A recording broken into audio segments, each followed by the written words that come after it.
zraněných, který předvedou 3 skoky na tomto neuvěřitelném skoku. To je crazy. Na tohle lítají. Musíme státek. Na svých speciálních parcích. Jak říkal Leoš, 30 metrů hale. To je jedinečná věc, naprostá šílenost.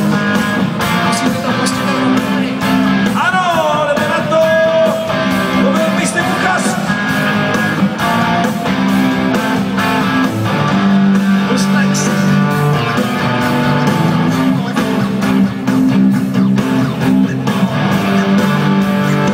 Tak, kdo se dá pořádá z tohle?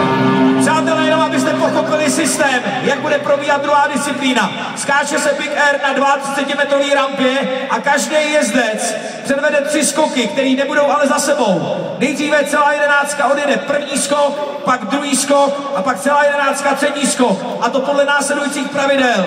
Ten první skok bude prostě bez trik na té 32-metrové rampě. To nejlepší, co umí skočit na těch 32 metrech. To bude první kolo celé 11.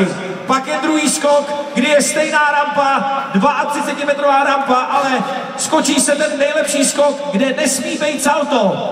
Nesmí tam být salto. A pak je třetí skok toho druhého kola, kde si může každý jezdec vybrat libovolnou rampu a tam předvést trik best of the best of the best. Máme tady 11 jezdců, kteří začínají tedy na tomto skoku předvádět ten best trick na 32-metrové rampě. Abyste si to představili, je to mnohem větší rychlost, 100krát větší nebezpečí. Pilník mi říká, když na tomhle skoku lehneš, je tam velký průser. Abyste si to představili, při normálním skoku se jede na 2, tady je to na 3 plný plyn. Začíná druhý kolo. Přesně tak, držou červeným, Miloš 32. Tak kdo pojede první, pánové?